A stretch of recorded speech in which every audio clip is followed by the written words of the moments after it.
जर हवी तुम्हा सुंदर धरा, हसरे गगन, ही सृष्टी घालते साद तुम्हा, देते स्मरण. जर हवी तुम्हा सुंदर धरा, हसरे गगन, ही सृष्टी घालते साद तुम्हा, देते स्मरण. ही साद घालती झाडे, कामध्ये थांबती वारे, हे पहा संपले पाणी, मातीस दुखवले कोणी. ही जीवसृष्टी हा निसर्ग सुंदर, मातीची पुण्याई, सांगती उद्याच्या पिढ्या म्हारे, जपा जपा हिरवाई. थांबवू चला हे प्रदूषण, लाभू दे जगा संजीवन, या करू जतन वातावरण, रे चला जपू पर्यावरण. आपले पर्यावरण, आपले पर्यावरण, आपले पर्यावरण, आपले पर्यावरण.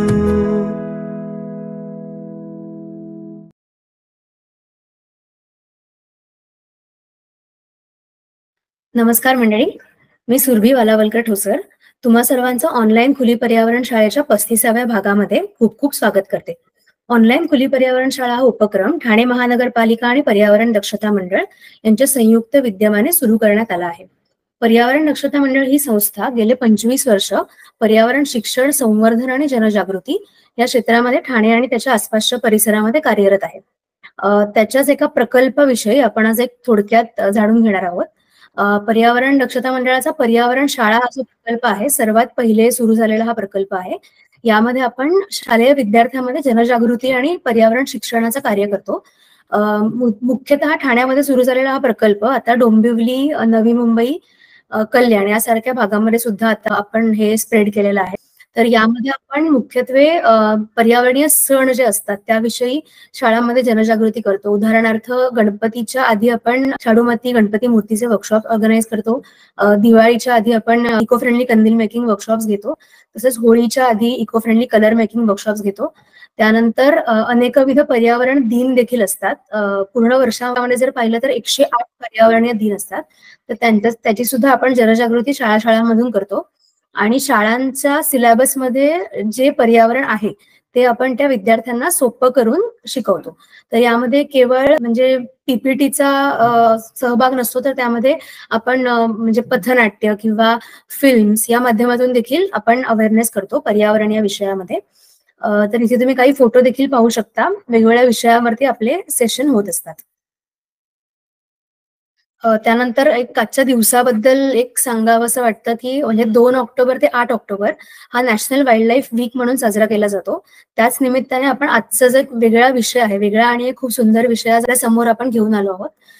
तर त्या विषयाबद्दल आपण आज थोडक्यात जाणून घेणारच आहोत. त्याआधी नॅशनल वाईल्ड लाईफ वीक ची जी या वर्षाची थीम आहे ती safeguarding our natural heritage अशी आहे.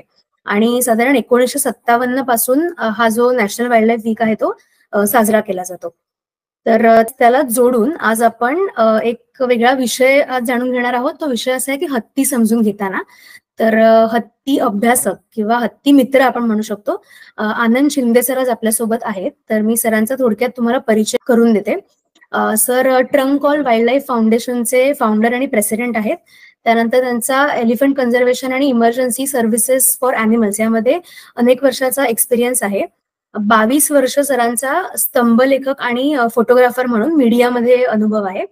त्यानंतर त्यांचे जे अनेकविध फोटोग्राफ्स आहेत ते साधारण 2006 ते 2020 या कालावधीमध्ये अनेक ठिकाणी एक्झिबिशन्स भरवले गेले फोटोग्राफीचे. त्यामध्ये सरांचे फोटोग्राफ्स डिस्प्ले करण्यात आले होते. सरांना या विषयामध्ये म्हणजे एलिफंट कन्झर्वेशन या विषयामध्ये अनेक अवॉर्ड्सनी सन्मानित करण्यात आलं आहे. त्यापैकी काही अवॉर्ड्सची मी तुम्हाला इथे माहिती देते, पण भरपूर म्हणजे हे मी 3 ते 4च अवॉर्ड्स सांगितले आहेत, पण सरांचे अनेक अवॉर्ड्स आहेत जे त्यांना या विषयामध्ये प्रदान करण्यात आले आहेत. तर त्यापैकी काही म्हणजे bravo international book of world record मध्ये त्यांचं एलिफंट कन्झर्वेशन वर्क बद्दल पब्लिश झालं होतं. त्यानंतर त्यांना मानवरत्न पुरस्कार मिळाला आहे अॅनिमल कन्झर्वेशन या विषयासाठी 2022 मध्ये. 2019 मध्ये त्यांना सावरकर स्मृती पुरस्काराने देखील सन्मानित करण्यात आलं. आणि सध्या आता म्हणजे ट्रंक कॉलचा आत्ताच ऑगस्ट मध्ये फाउंडेशन डे साजरा करण्यात आला. ट्रंक कॉल जी संस्था आहे ती आता ह्युमन वाईल्ड लाईफ कॉन्फ्लिक्ट या विषयावर त्यांचं सध्या या संस्थेचं काम सुरू आहे महाराष्ट्र आणि कर्नाटक या ठिकाणी.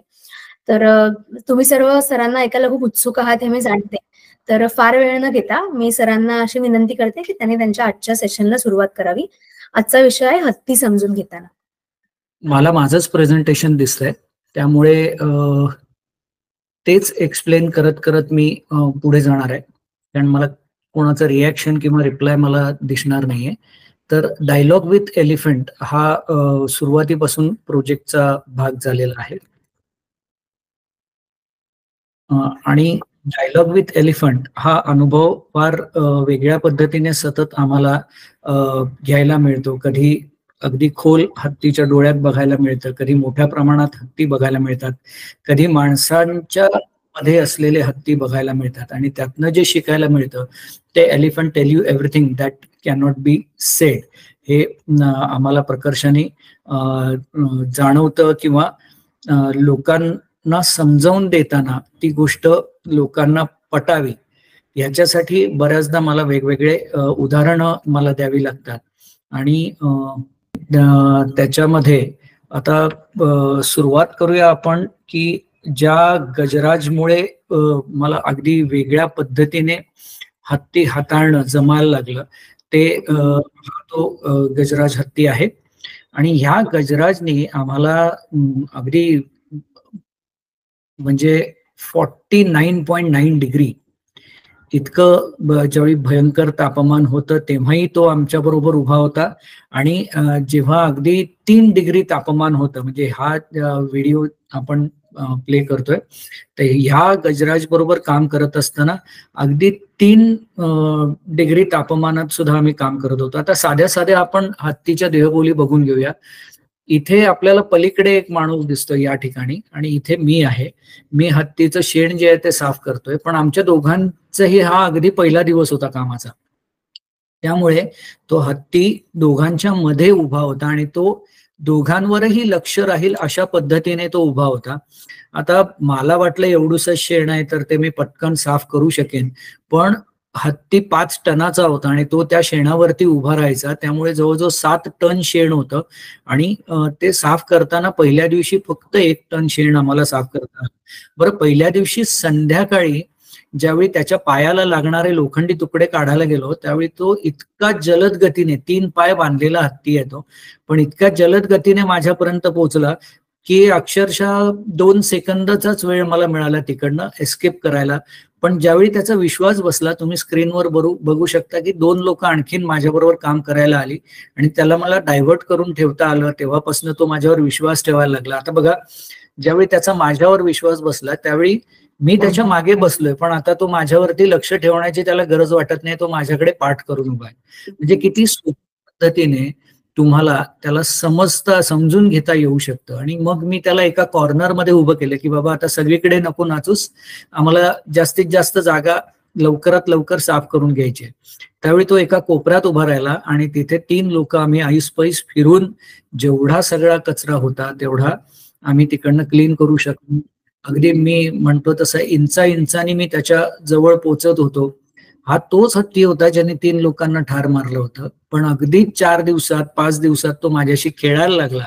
म्हणजे ज्यावेळी प्राण्यांना कळतं की तुम्ही त्याच्यासाठी काम करताय त्यावेळी तो इतक्या साधेपणाने तुम्हाला स्वीकारतो आणि तुमच्याकडनं जोपर्यंत विश्वासघात होत नाही तोपर्यंत अगदी शांतपणे तो तुमच्याशी नीटच वागू शकतो. मग त्याचा आम्ही उपयोग करून घेतला. पुढच्या दिवशी एका नवीन माणसाने त्याला खाणं दिलं आणि ते त्यांनी अगदी शांतपणे स्वीकारलं. हा आम्हीच ट्रेन केलेला तिकडचा एक हँडलर होता आणि त्याच्याकडनं त्याने अगदी शांतपणे खाणं घेतलं.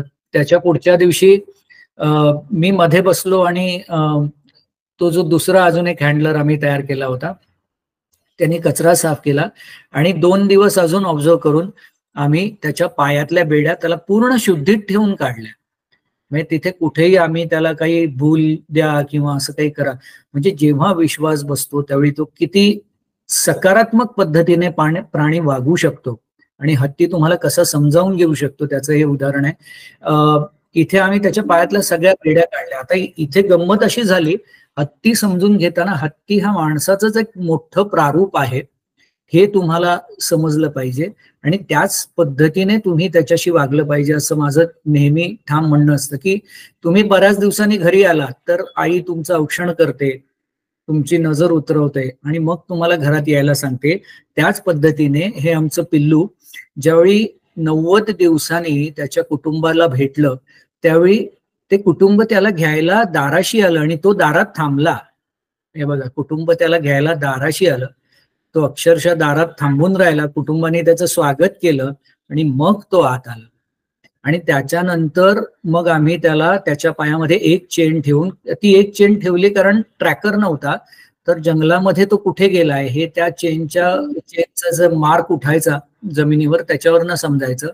आणि मग त्याला आम्ही जंगलात मोकळं सोडलं, तो पूर्ण दिवस फिरून आला. आणि नंतर आम्ही त्याला काय सवय लावली की आम्ही एक शिट्टी मारायचो, असं जंगलात सोडायचो त्याला, एक शिट्टी मारायचो आणि अगदी शांतपणे तो पुन्हा येऊन त्या ठिकाणी उभा राहायचा.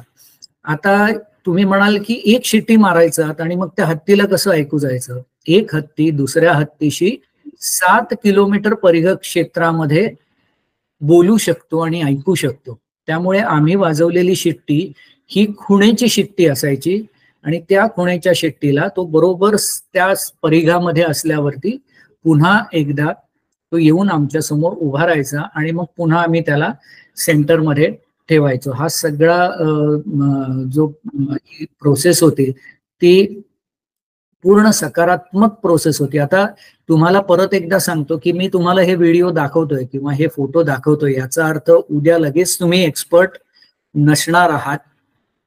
तुम्हाला लगेच उद्या जाऊन कुठल्याही हत्ती बरोबर इंटरॅक्शन करायचं नाही. हत्ती सोडा, कुठल्या कुत्र्याबरोबर पण तुम्हाला इंटरॅक्शन करावं म्हणून हे दाखवत नाहीये.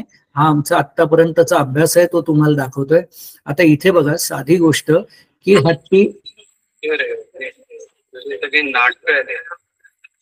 हा आता इथे अगदी साध्या पद्धतीने बघा की किती छोट्या गोष्टीवरनं हत्ती चिडू शकतो आणि आपल्याला ते कळतही नाही की इतक्या छोट्या गोष्टीवरनं ते पिल्लू चिडलंय.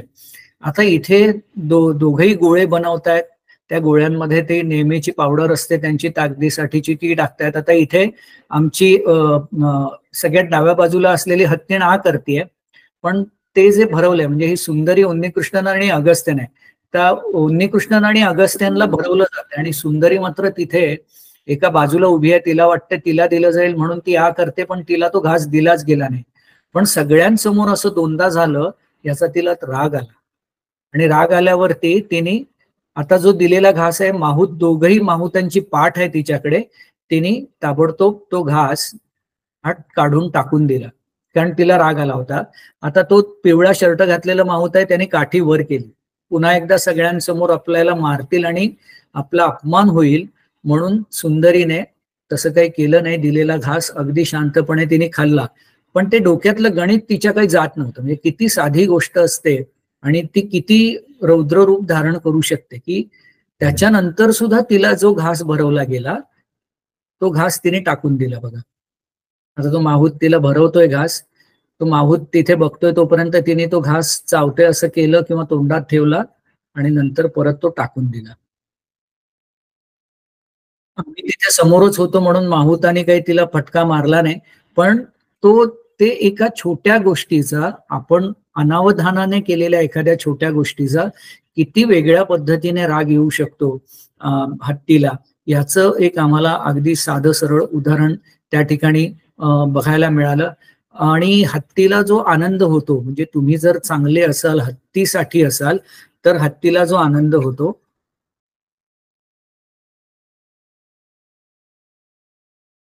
तो आनंद किती साध्या पद्धतीने हत्ती या ठिकाणी तुम्हाला बघायला मिळेल. बघा, हा जो आवाज आहे तो चकलिंगचा आवाज आहे.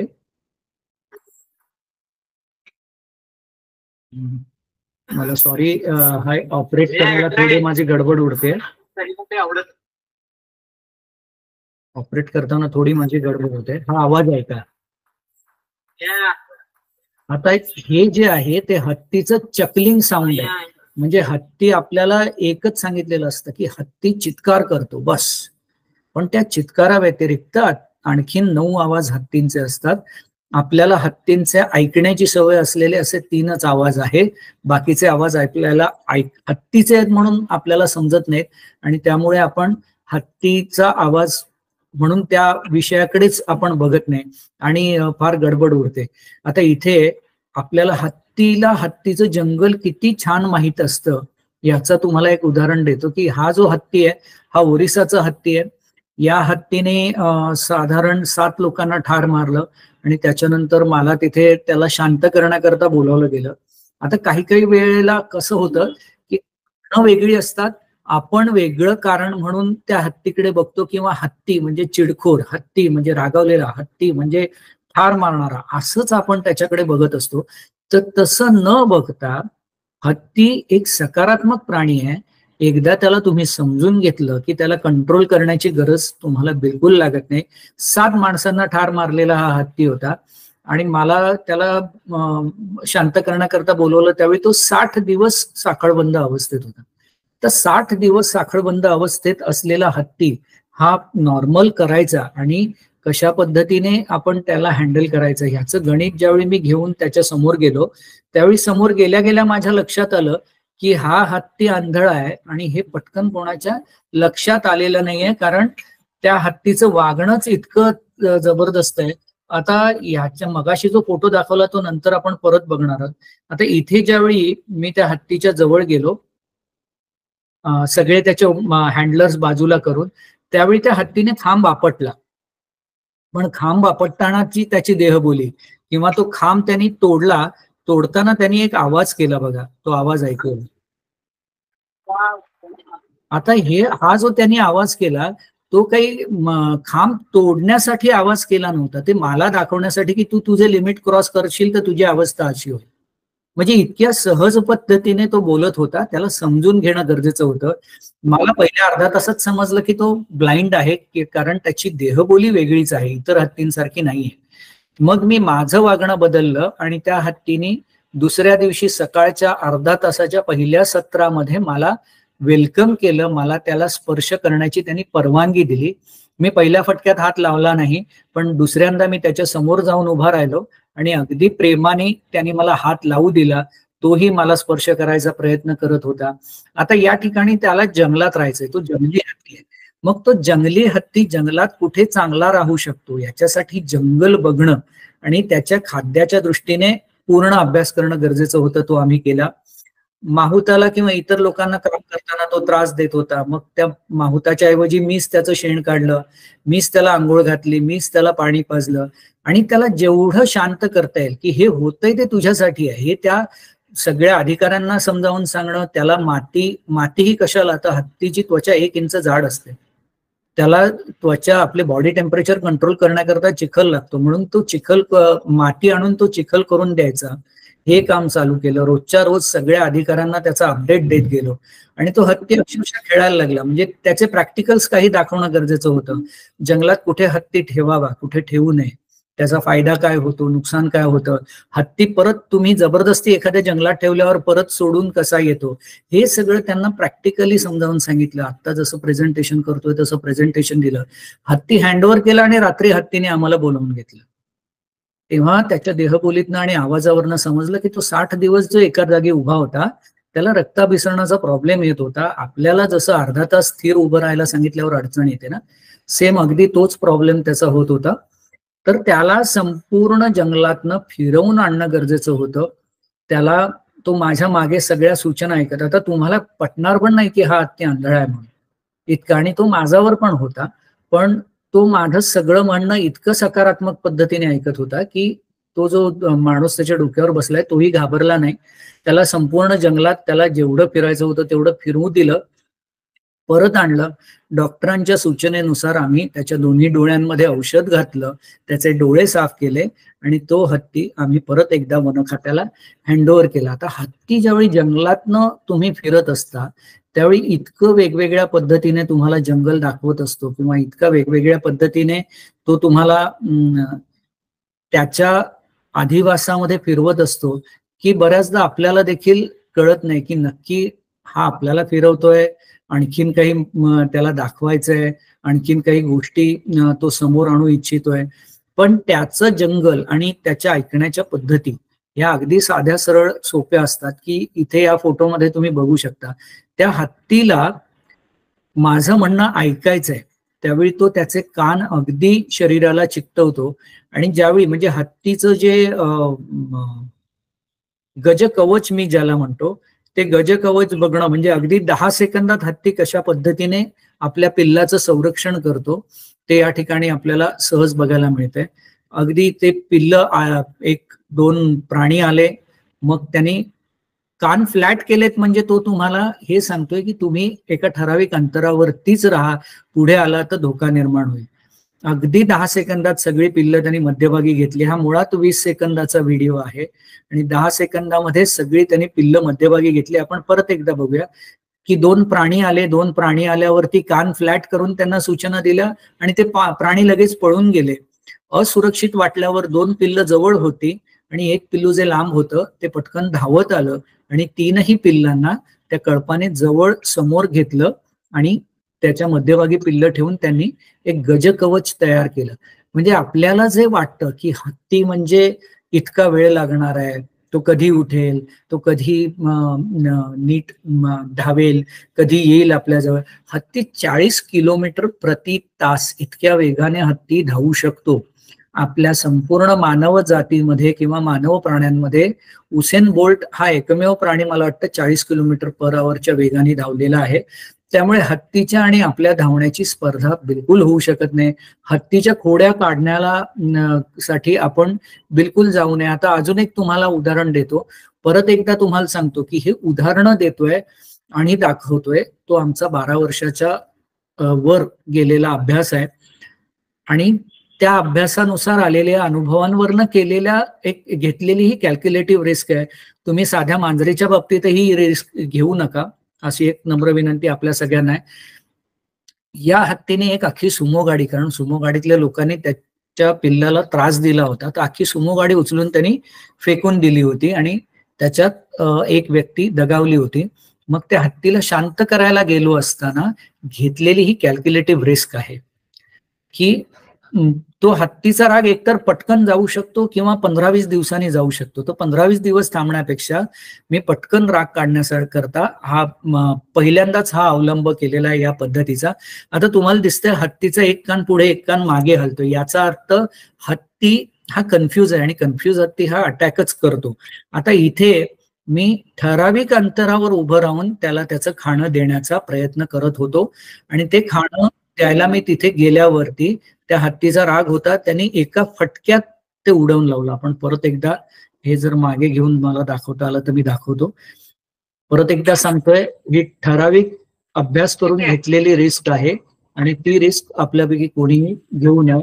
आता इथे मी त्याचं खाणं घेऊन गेलो आणि लगेच झालेला बदल देखील तुम्हाला मी दाखवू शकतो. आता ते खाणं मी घेऊन गेलो, त्याच्याशी मी कम्युनिकेट करतोय, त्याला मी सांगतोय की तुला पाहिजे तेवढं खा, पण मला माहिती होतं की तो हल्ला करू शकतो आणि जसं मी ते लाकूड त्याच्या समोर धरलं तसं त्यांनी अशा पद्धतीने अटॅक केलेला आहे. आता हे सगळे साऊंड पॅटर्न आहेत ज्याच्यावरनं काही गोष्टी मला अभ्यासक म्हणून लगेच समजतात. आणि ते बघा, दुसरं लाकूड मी टाकल्यावरती त्यांनी कुठलाही राग मनात न धरता त्याचा जो राग होता तो एका फटक्यात निघून गेला आणि त्यांनी ते साल काढलं आणि पहिला घास त्यांनी घेतला त्यावेळी त्यांनी दोन्ही कान हलवायला सुरुवात केली. आता तो असा वागला म्हणून बघा, मी त्याच्या जवळ गेलोय का? लगेच नाही गेलो, कारण मला माहितीये किती अंतर ठेवणं गरजेचं. बघा, दोन्ही कान तो हलवतोय आणि त्याचं तो अगदी शांत पद्धतीने खातोय. तर हा हत्ती जर तुम्ही अशा पद्धतीने समजावून घेतलात तर कुठे कटुता राहणार नाही, आणि कटुता नसेल तर तुमचं आणि हत्तीचं सहजीवन हे चांगल्या पद्धतीने होऊ शकतं. नुसतंच हत्तीचं नाही, वन्य प्राण्यांचं जे सहजीवन आहे. आता हत्ती शेतात येतो, शेतात काय येतो तर शेतामध्ये त्याला त्याचं खाणं मिळतं. मग जंगलात मिळतं का? नाही मिळत का? असं नाहीये.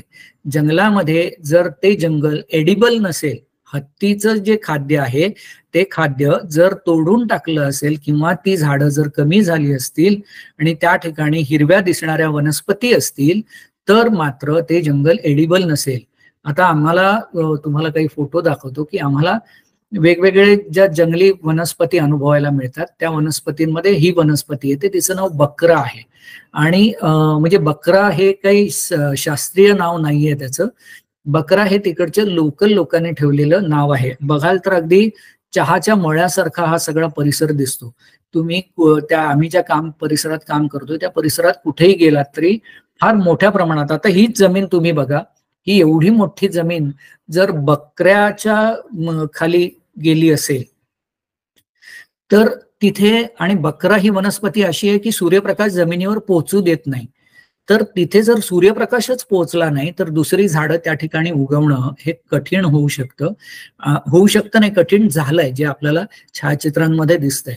तर ते टाळण्याकरता काय केलं पाहिजे, हा बकरा नुसता आम्ही वरनं काढला असता तर तो संपला नसता. हा बकरा आम्ही आधी मुळापासून काढून टाकायला सुरुवात केली आणि मुळापासून वरनं कट करायला सुरुवात केली आणि एकदा वरनं कट करून झालं की मग त्याची जी जमीन होते ती मोकळी होते आणि एकदा मोकळी झाली जमीन की वरनं कट केलेला बकरा जो असतो त्या संपूर्ण हे लावायचं, नांगरट लावायची आणि खोल नांगर करून घ्यायचा. खोल नांगर करून घेतल्यावर त्याचा जो फायदा होतो तो अशा करता होतो की माझ्या हातामध्ये तुम्हाला दिसतंय ते मूळ आहे, मुळासकट तो बकरा बाहेर काढला जाऊ शकतो. आणि तिथे एका शेतकऱ्यांनी एक संकलन केलंय आणि आम्हाला फार मोठी मदत केली त्यांनी. हे जे हत्ती गवत आहे ते त्यांनी तयार केलं, 22 फुटापर्यंत वाढणारं हत्ती गवत आहे ते त्या ठिकाणी तयार केलं आणि त्याची लागवड आम्ही त्या ठिकाणी केली. म्हणजे जमीन जर तशीच मोकळी सोडली असती तर तितकासा फायदा झाला नसता. ती जमीन मोकळी न सोडता त्या ठिकाणी लगेच लागवड केल्यामुळे ती संपूर्ण जमीन एक तर लागवडीखाली आली, हत्तीचं खाणं हत्तीला हत्तीच्या परिसरात मिळायला लागलं आणि महत्वाची दुसरी गोष्ट म्हणजे कुठल्याही पद्धतीचा आम्ही हत्तीला मार्ग अडवला नाही.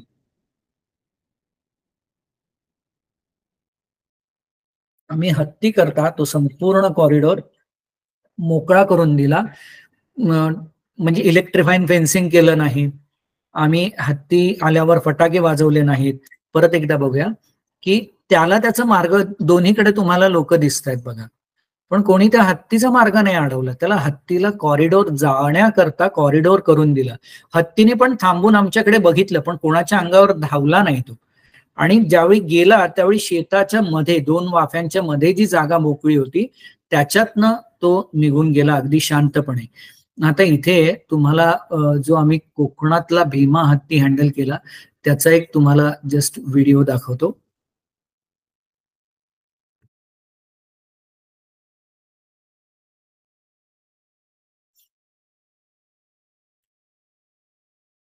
हा भीमा हत्ती, त्यांनी 3 लोकांना, जंगली हत्ती होता, 3 लोकांना ठार मारलं होतं. बरं, प्ले होत नाहीये. मी बघतो दुसऱ्या कुठल्या फॉर्मॅट मध्ये तो प्ले होतोय का.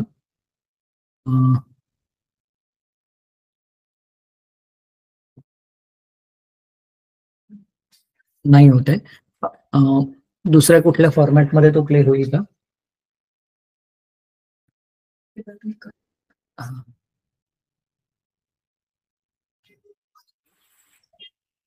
नाही होत आहे.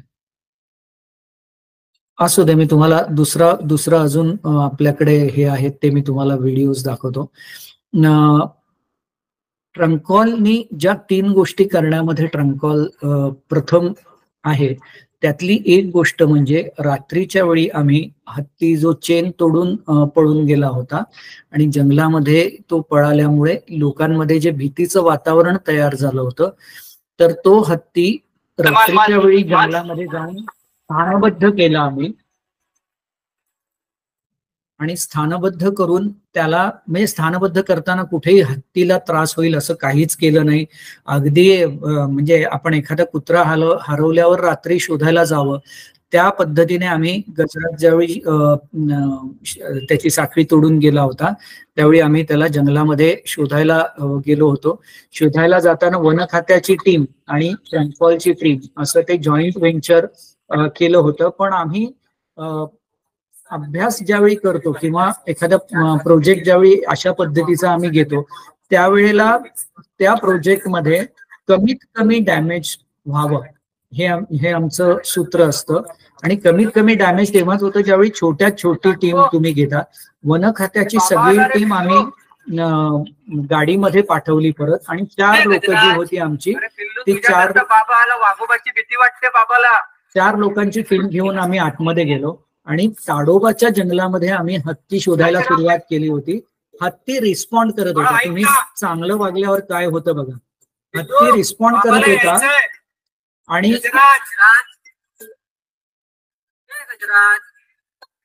इथे आम्ही त्याला शोधायला आतमध्ये जायला सुरुवात केली आणि अगदी अर्ध्या तासामध्ये आम्हाला सकारात्मक रिझल्ट जो मिळाला त्या सकारात्मक रिझल्ट मध्ये तो थोड्या वेळाने हत्ती आम्हाला आमच्या कॉलला रिप्लाय देत तो बाहेर आला आणि आमच्या समोर चालायला लागला.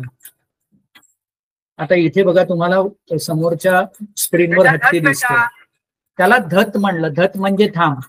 छैट म्हणजे मागच्या बाजूला आम्ही आहोत तिकडे फिर. पण त्याला छैट म्हणल्यावरती त्याने आतल्या बाजूला तो जंगलामध्ये निघून गेला आणि मग शेवटी पर्याय राहिला नाही. आम्हाला माणसांची भीती कमी करण्याकरता आम्हाला जंगलामध्ये आतमध्ये शिरायला लागला. जसं आम्ही पोचलो हत्तीचा आवाज परत एकदा ऐका की जसं पोचलो तसं हत्ती बाळाने आईला नको म्हणावं, मी खेळतो अजून 5 मिनिटं म्हणावं, तसा आवाज त्याने केला.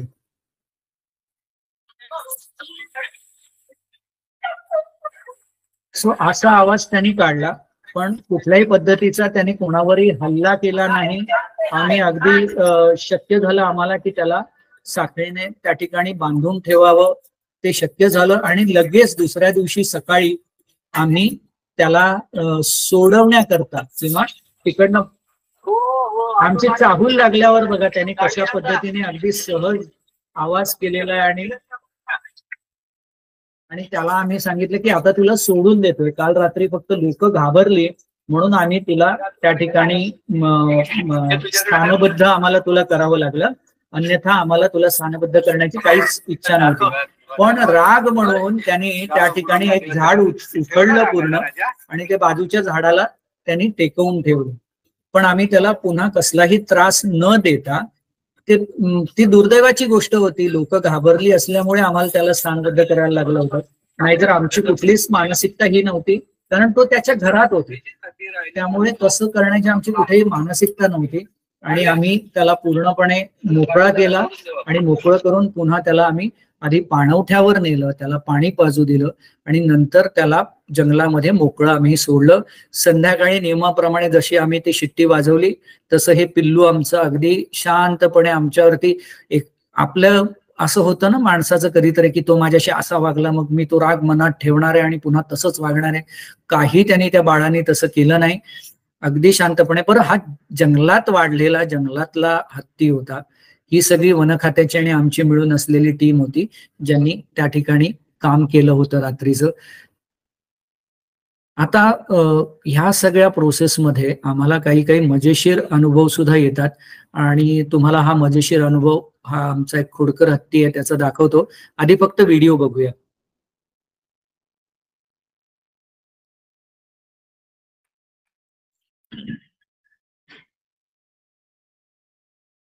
आता ह्याच्यातनं आपण काय 2 गोष्टी शिकणार आहोत की एक हत्ती चाललाय, चालता चालता त्याने एका पर्टिक्युलर माणसालाच पाय का मारावा. ह्यातनं शिकणाऱ्या गोष्टी 2 आहेत.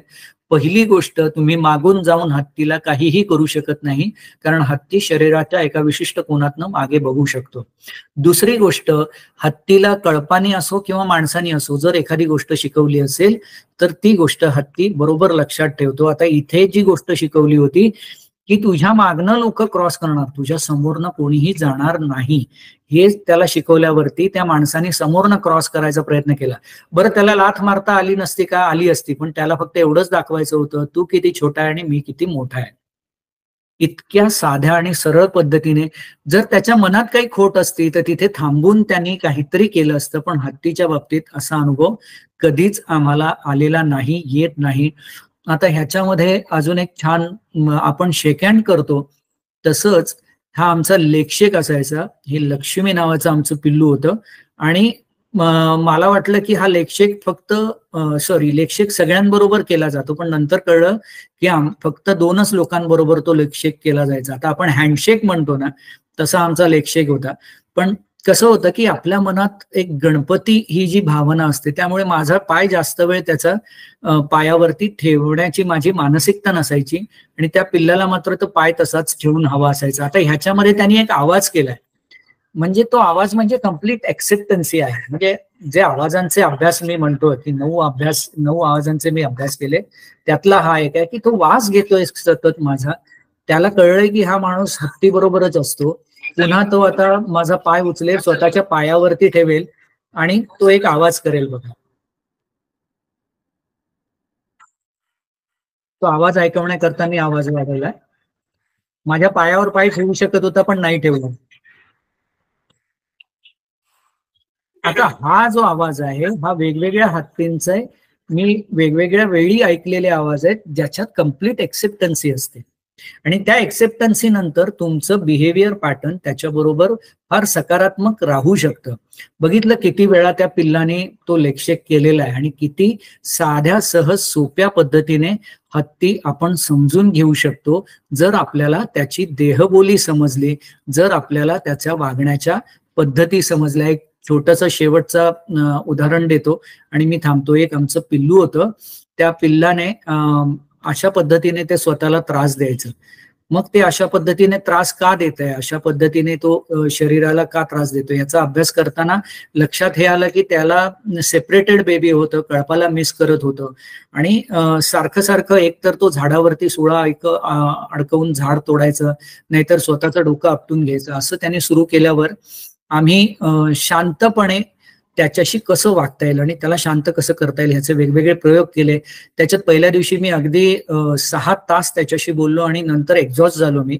तर मी माहुतांना विनंती केली की बाबा तुम्ही जर 2 तास बोललात एक माहूत तर माझं काम हलकं होईल. मग ते माहूत होते, त्यांनी प्रश्न केला की आम्ही काय बोलायचं त्याच्याशी.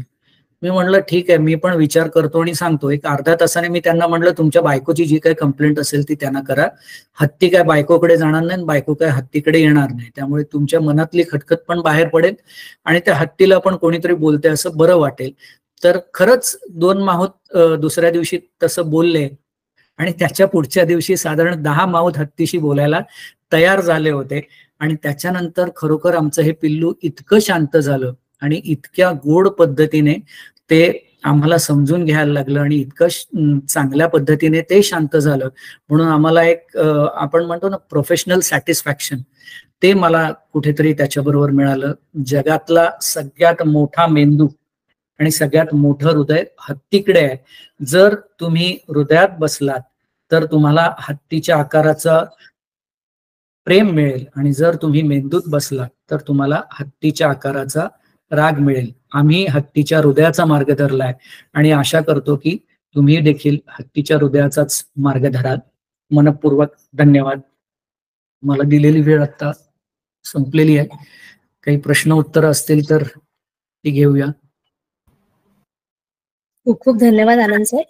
तुम्ही अतिशय सुंदर पद्धतीने हत्ती समजून घेताना याविषयी तुमचे अनुभव सांगितले आहेत.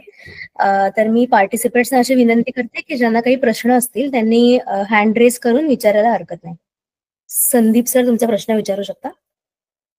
हॅलो, आता एक तुम्ही व्हिडिओ दाखवला, त्याच्यात तो हत्ती ब्लाइंड आहे. हो, खरसेल.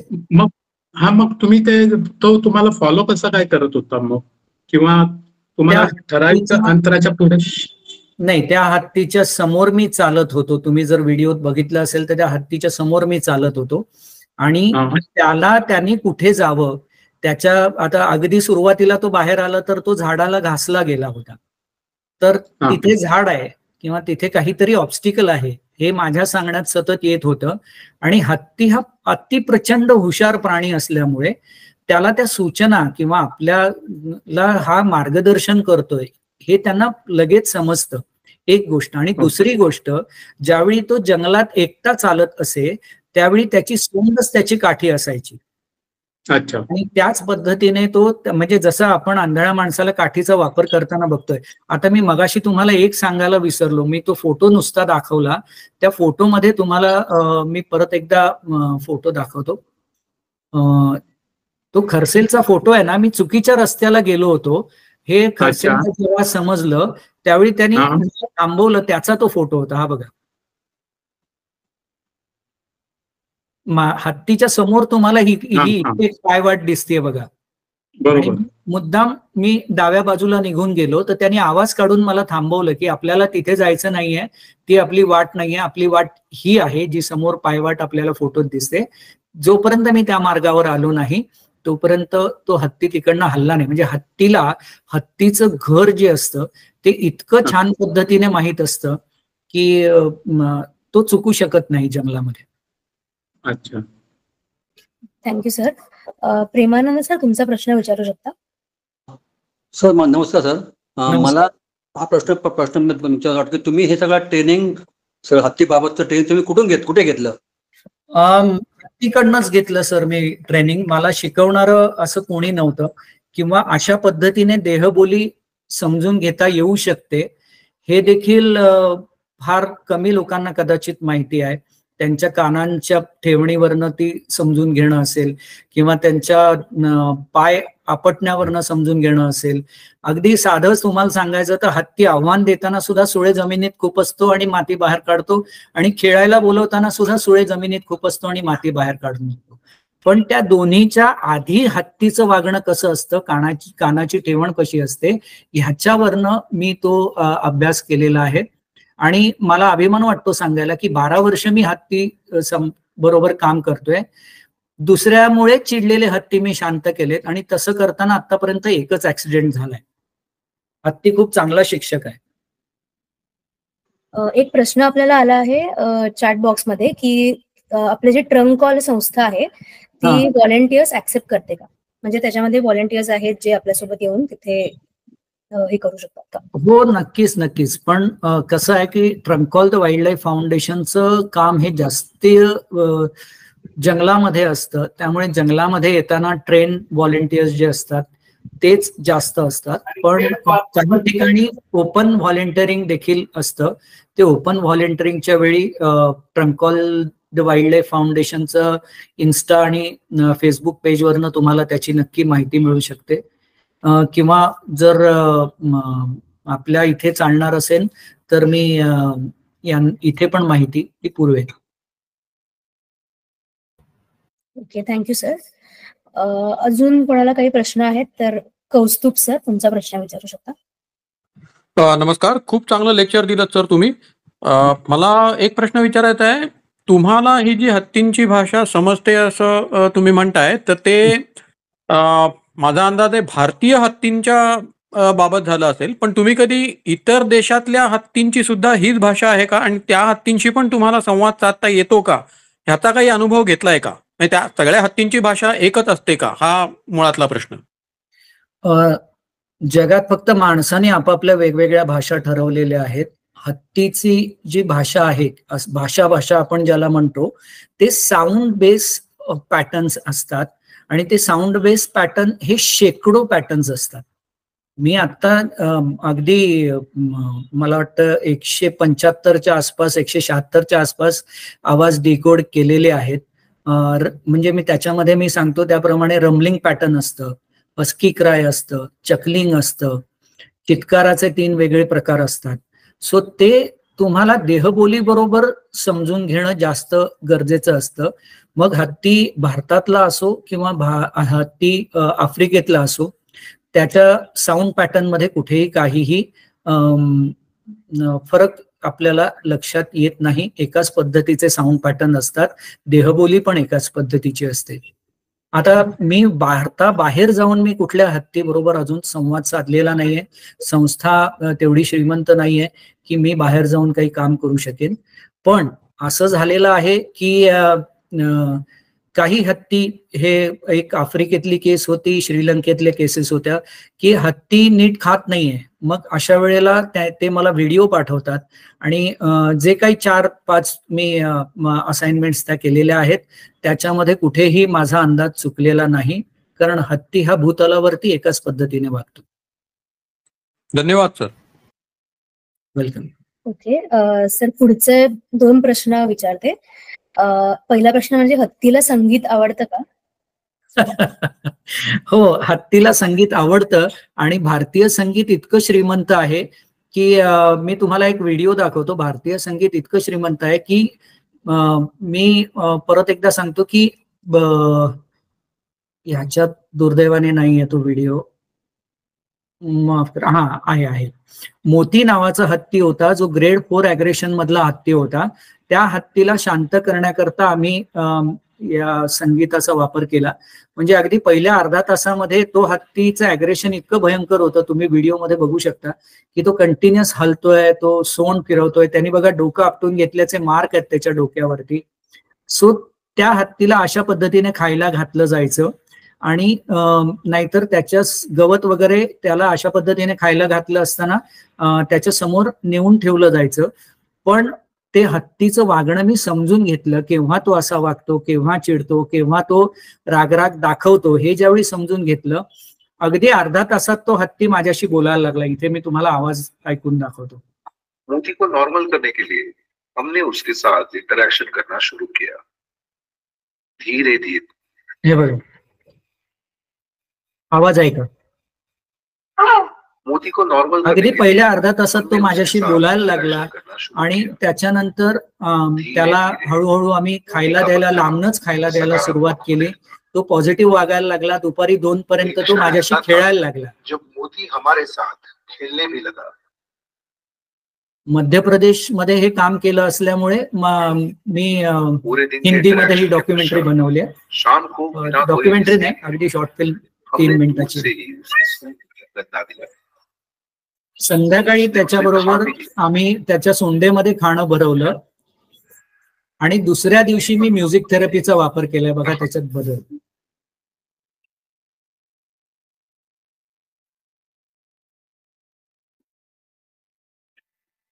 ग्रेड 4 अग्रेशन असलेला हत्ती आम्ही वेगवेगळ्या आमच्या टेक्निक्स वापरल्यानंतर अगदी सकारात्मक पद्धतीने शांत झाला. बरं, एकदा असाही अनुभव आला की एक पिल्लू होतं, ते झोपत नव्हतं. त्यावेळी आम्ही अंगाई गीत वापरलं. अगदी त्याच्यामध्ये ललत राग असेल, दुर्गा राग असेल, त्याचा आम्ही वापर केलाय. आणि एक हत्तीण होती, ती म्हणजे तिचा माहूत तिला सोडून गेल्यामुळे ती ट्रॉमामध्ये गेली आणि डॉक्टरांचा हात देखील एका मोडला होता, परमनंट त्यांनी डॅमेज केला होता. त्या हत्ती करता सुद्धा आम्ही वेगवेगळे राग आपले भारतीय शास्त्रीय संगीतातले वापरले आणि त्याचा आम्हाला रिझल्ट मिळालेला आहे. खूपच सुंदर अनुभव होता सर. त्यालाच जोडून दुसरा प्रश्न आहे की हत्तीला संगीत आवडतं का, पण हत्ती डान्स करू शकतो का, असा दुसरा प्रश्न आहे. डान्स करणं हा सर्वस्वी. आता इथे माझ्याकडे तो व्हिडिओ नाहीये, पण तुम्ही माझ्या इंस्टाग्रामच्या पेजवर गेलात SJN आनंद, तर तुम्हाला दिसेल की मी तिथे आल्याचं एका हत्तीला एका जंगलात अगदी कोरमध्ये होता, तो अगदीच आत होता. म्हणजे आम्हाला गाडीने आत जायला जवळजवळ 15-16 किलोमीटर पेक्षा जास्त, 20 किलोमीटर पेक्षा जास्त जावं लागलं. आणि मला बघून त्या हत्तीने डान्स केलेला आहे आणि ते तुम्हाला डान्सचा तो व्हिडिओ तिथे दिसतो. अगदी म्हणजे तो आपल्यासारखा तालावर वगैरे नाचलेला मला काही अनुभव नाहीये, पण हत्तीच्या अंगात स्वतःचा रिदम आहे आणि आनंदाच्या वेळी तो रिदम तो दाखवतो. Okay, thank you sir. अजून कोणाला काही प्रश्न नसतील तर आपण एक शेवटचा प्रश्न घेऊया. तुम्ही आता अनेक अनुभव सांगितले, पण असा अजून एखादा वेगळा लक्षात राहिलेला प्रसंग सांगू शकाल का? 2 आहेत, पण एक असा प्रसंग की आम्ही एका हत्तीबरोबर काम करत होतो आणि रोज त्या हत्तीला ना हातातनं असं गवत असं हातात पकडून ते त्याच्यापर्यंत न्यावं लागायचं. गवत त्या हत्तीपासून लांब ठेवलेलं. तो हत्ती साखळबंद अवस्थेत होता, तो आम्ही कालांतरातनं साखळबंद अवस्थेतनं बाहेर काढला. पण ते नेताना ना मला इथे गवताची पात्यांनी दोन्ही हातांना कापायचं. जसं मी सांगितलं होतं तापमान खूप कमी होतं, मला वाटतं त्यावेळी काहीतरी 5-1 डिग्री तापमान होतं. आणि म्हणून मी काय करायचो की ते चुरचुरायचं ना सतत, मी त्याला असं तेल लावायचो आणि दोन्ही हातांना असं तेल लावून मी काम कंटिन्यू करत राहायचो. लोकांना मी लावतोय ते तेल आहे हे कळलं नाही. त्यामुळे त्या परिसरामध्ये अख्ख्या असं झालं की मला काहीतरी ब्लॅक मॅजिक येतं आणि मी असे हात घासतो एक दोन्ही आणि हत्तीजवळ जाऊन ज्यावेळी हत्तीला खायला देतो त्यावेळी हत्ती खातो. तिकडे ती जी काही एक ब्लॅक मॅजिक ही जी हवा पसरली होती. आम्ही नाश्ता करायला ज्यावेळी एका टपरीवरती गेलो, चहा घ्यायला एका टपरीवरती गेलो, ते लोक कंटिन्युअस माझ्या हाताकडे बघायचे आणि माझ्याकडनं ते पैसेच घ्यायचे नाही. आणि हत्तीच्या बाबतीतला जर इमोशनल एखादं हे सांगायचं तर एक आपला कमलापूर एलिफंट कॅम्प आहे, तिथे एका हत्तीणेचं पिल्लू वारलं होतं, तिने अन्न पाणी सोडलं होतं. साधारण एक 4-5 दिवसांनी मी त्या ठिकाणी गेलो आणि तिथे गेल्यानंतर ती सारखं सोंडेनी मला काहीतरी सांगायचंय असं सारखं करायला लागली. मी सगळ्या अधिकाऱ्यांना विनंती केली की आपण जर थोडं लांब जाल तर ती काहीतरी सांगायचा प्रयत्न करते, ते मला समजून घेता येईल. त्यांनी पण ती विनंतीला मान दिला. ऍक्च्युली सगळ्या वन खात्याच्या सगळ्या अधिकाऱ्यांचे आभारी आहे मी, ते ज्यावेळी ऐकतात माझं विनंती त्यावेळी असं खूप बरं वाटतं ते. तर त्यांनी ती विनंती ऐकली, ते लांब गेले आणि अगदीच पुढच्या 5व्या-7व्या मिनिटाला तिचं पिल्लू वारलं होतं. त्याचं दुःख तिने म्हणजे डोकं माझ्यासमोर टेकलं. त्यांच्या डोळ्यातनं अश्रू येऊन ते रडत नाहीत, पण ते जे दुःख तिने एक्झॉस्ट झाली ते सगळं बाहेर पडलं तिच्या मनातलं. आणि मग नंतर मी तिला कुरवाळलं आणि त्याच्या पुढच्या दिवशी ती स्वतः आली, माझं कपाळ तिने सोंडेनी पकडलं आणि त्याच्यानंतर तिने खायला सुरुवात केली. तर ते फार इमोशनल गोष्ट होती आमच्याकरता. खरंच खूप सुंदर अनुभव आहेत. म्हणजे हत्तींचं दुःख, आनंद सगळं तुम्ही अतिशय चांगल्या प्रकारे शेअर करता त्यांच्यासोबत. ऍक्च्युली बऱ्याच जणांचे हात वर आहेत, पण ऍक्च्युली मी सांगितल्याप्रमाणे वेळेअभावी आपण आता सर्व प्रश्न घेऊ शकत नाहीये. ओके सर, आपल्याला काही कमेंट्स देखील आले आहेत. संजय जोशी सरांनी लिहिलं आहे की तुम्ही यू आर सिम्पली अमेझिंग. एक पत्रकार प्राणीशास्त्र विषयाचा काहीही संबंध नाही तरी देखील तुम्ही हत्तीसारख्या प्राण्याला ज्या पॅशनने समजावून घेत आहात, तर हॅट्स ऑफ टू यू. नमस्कार.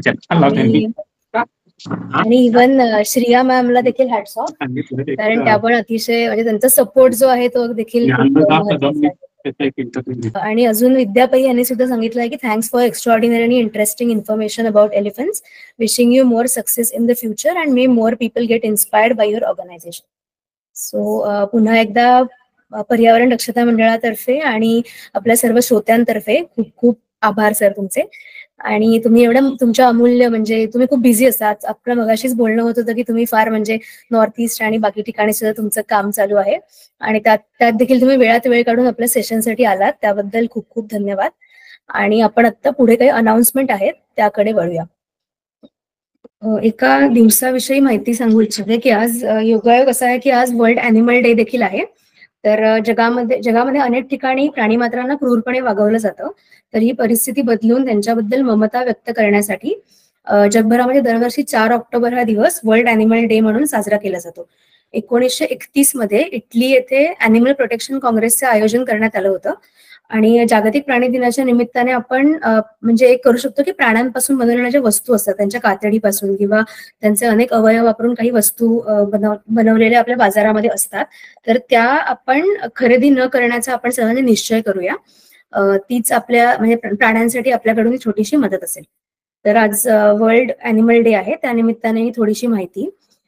पुढचं अजून एक सांगायचं आहे की पर्यावरण दक्षता मंडळाचा निसर्ग मेळा हा जो एक इव्हेंट असतो, तर त्याच्यात 2 ऑक्टोबरला आपला ऑलरेडी एक इंडोअर कार्यक्रम झाला आणि 6 ऑक्टोबरला आपला जे मानपाड्याचं निसर्ग परिचय केंद्र आहे तिथे सुद्धा एक कार्यक्रम होणार आहे, कारवी फेस्टिवल या नावाने. म्हणजे यावेळेच्या निसर्ग मेळ्याची जी थीम होती ती कारवी होती. आणि निसर्ग मेळा म्हणजे यामध्ये अनेक शाळांचे विद्यार्थी एकत्र येऊन वेगवेगळ्या कॉम्पिटिशन्स आपण त्यांच्यासाठी ऑर्गनाईज करत असतो आणि त्याच्या माध्यमातून ते निसर्गाबद्दल अधिक माहिती जाणून घेत असतात. तर हे कारवी फेस्टिवल होणार आहे 6 ऑक्टोबरला. तर सर्वांना त्याच्यासाठी आमंत्रण आहे की तुम्ही नक्की सर्वांनी या ठिकाणी येऊन आपल्या शाळेतल्या मुलांना प्रोत्साहन द्यावं तर यामध्ये nature photography, selfie with flower अशा अनेक प्रकारच्या कॉम्पिटिशन आपण ऑर्गनाईज करत असतो. ट्रेजर हंट देखील एक मुलांचा अतिशय आवडता उपक्रम आहे, ज्याच्यामध्ये त्यांना आपण जंगलामध्ये काही ठिकाणी ट्रेजर लपवतो आणि मुलं जाऊन ते शोधतात. तर हा देखील मुलांचा एक आवडता उपक्रम आहे. त्यानंतर अजून एक सांगायचं वाटतं की आता दान उत्सव सुरू आहे सध्या, म्हणजे 2 ऑक्टोबर ते 8 ऑक्टोबर ह्या कालावधीमध्ये दान उत्सव देखील असतो. तर यामध्ये आपण म्हणजे आपल्याकडे जे जे आहे, आपण जे जे काही देऊ शकतो, फॉर एक्झाम्पल वेळ आहे किंवा फूड डोनेशन आहे, क्लोथ्स डोनेशन आहे, मनी डोनेशन आहे, तर आपल्याला जे जे काही आपण देऊ इच्छितो वेगवेगळ्या संस्थांसाठी किंवा लोकांसाठी, तर त्यामध्ये तुम्ही दान उत्सवामध्ये देऊ शकता. तर या निमित्ताने मी तुम्हाला असं आवाहन करते की आपण एक 100 रुपी कॅम्पेन सुरू केलं आहे पर्यावरण दक्षता मंडळातर्फे. तर तुम्ही नक्की म्हणजे आपलं छोटंसं एक फुल ना फुलाची पाकळी म्हणून आपल्या संस्थेच्या कार्यासाठी थोडी मदत करावी अशी सर्वांना विनंती आहे. हे पोस्टर देखील मी आपल्या ग्रुपवरती शेअर करेन. त्यानंतर आता दिवाळी येत आहे या महिन्याच्या एंडला. तर दिवाळी संदर्भात देखील एक मगाशी मी सांगितल्याप्रमाणे आपण जसे वर्कशॉप ऑर्गनाईज करतो, तर आता आपण इको फ्रेंडली कंदील मेकिंग वर्कशॉप ऑर्गनाईज केला आहे. तर 7 तारखेपासून 28 तारखेपर्यंत वेगवेगळ्या ठिकाणी वर्कशॉप्स होणार आहेत. तर तुम्हाला तुमच्या शाळा, कॉलेज किंवा सोसायटीमध्ये किंवा ऑफिसमध्ये जर अशा प्रकारचे वर्कशॉप्स ऑर्गनाईज करायचे असतील, तर तुम्ही नक्की आम्हाला संपर्क करू शकता. तुमच्या इथे येऊन इको फ्रेंडली कंदील मेकिंग वर्कशॉप घेऊ शकतो. त्यानंतर पुढचे सेशनचं अनाउन्समेंट करते. 11 ऑक्टोबरला मायग्रेटरी बर्ड डे आहे. तर त्या निमित्ताने मायग्रेटरी बर्ड्स या विषयावरती मृगांक प्रभू यांचं सेशन होणार आहे.